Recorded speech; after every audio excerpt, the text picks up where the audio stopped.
අයිබන් මමද කියන දැන් ඊයේ පෙරේදාව ඉන්දියාව අගමැතිතුමා ලංකාවට නරේන්ද්‍ර මෝදී ලංකාවේ ගොඩක් කට්ටිය දැන් තියෙන්නේ MPP ආණ්ඩුවක්.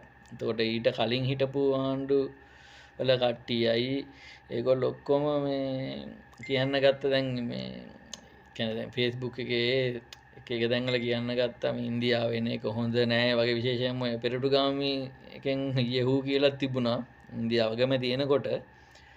ඒකට දැන් ප්‍රශ්නේ තියෙන NPP එකත් විරුද්ධ පක්ෂෙ ඉන්නකොට ඔකට විරුද්ධ වුණා. ඉන්දියාවෙන් එනකොට විරුද්ධ වුණා. එතකොට 88 89 කාලේ ලොකු ප්‍රශ්නයක් ඇති වුණොත් ඉන්දියාවත් එක්ක කියලා තමයි කියන්නේ.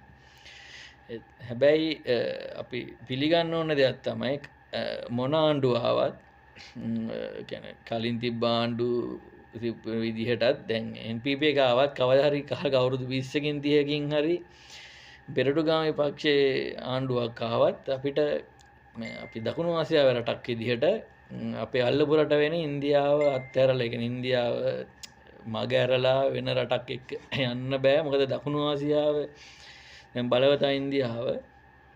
එතකොට ඒ වගේම තමයි ලෝකෙත් දැන් ලොකුම ජනගහනය තියෙන රට වගේම ලෝකයේ ලොකුම ආර්ථිකයක් තියෙන රටක්.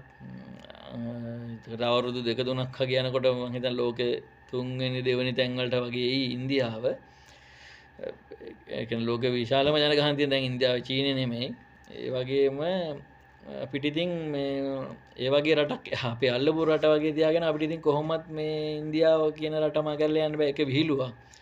අපි ආසියාවේ අපි කියන දකුණු ආසියාවේ අපි ලංකාවෙන් පිට වෙන දකුණු ආසියාවේ වෙන රටකට ගිහිල්ලා හරි පොඩ්ඩක් බැලුවොත් ඒ මොනසෙක් හරි ආශ්‍රය කරොත් හරි තේරෙයි ඉන්දියාවේ බලපෑම කොච්චර දිනනද කියලා රටවලට. බංග්ලාදේශ, නේපාල් ඒ වගේ රටවල් ගත්තාම මාලදීව වගේ රටවල් ගත්තත් ඉන්දියාව ලොකු බලපෑමක් තියෙන. සමහර රටවල කතා කරන්නේ හින්දි භාෂාව දෙවෙනි තුන්වෙනි භාෂාව විදියට.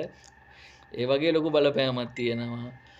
ඇත්තම කියනනම් අපිට තමයි ඉන්දියානු දකුණු ආසියානු රටවල් එක ගත්තාම ඉන්දියානු බලපෑම අඩුවෙන්ම තියෙන්නේ මේ වෙනකොට.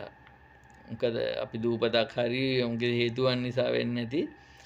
නැත්තම් ඉන්දියන් බලපෑම කියන එක ගොඩක්ම දින දකුණු ආසියාව නැත්තම් ලෝකෙටම ව්‍යාප්ත වෙගෙන යනවා. ඒ වගේ වෙලාවක ඉතින් ඉන්දියාවම කරලා යනවා කියන්නේ විහිළුවක්.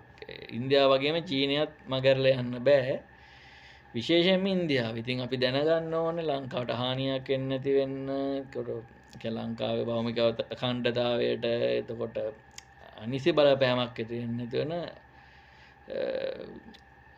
ඒ කියන්නේ බලපෑමක් වෙන්නේ නැති වෙන අපේ ජාමෙ